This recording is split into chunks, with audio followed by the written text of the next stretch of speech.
Hello everyone, today we are here with the topic Hindu Adoption and Maintenance Act 1956, right of parents to be maintained by their children.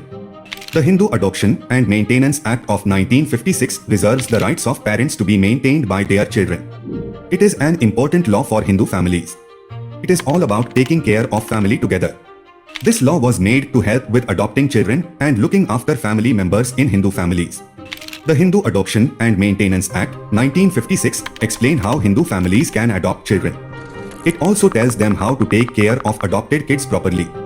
In Hindu families, adoption is more than just a legal thing. It is about showing love and protecting children who need it.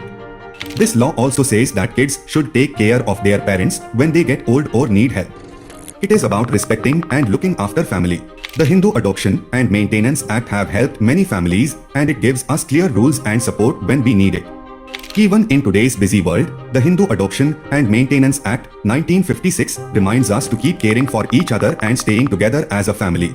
The right of parents to be maintained by their children is not just a legal obligation, it is a profound expression of our humanity, a commitment to the values of love, respect, and reciprocity that bind families together across generations.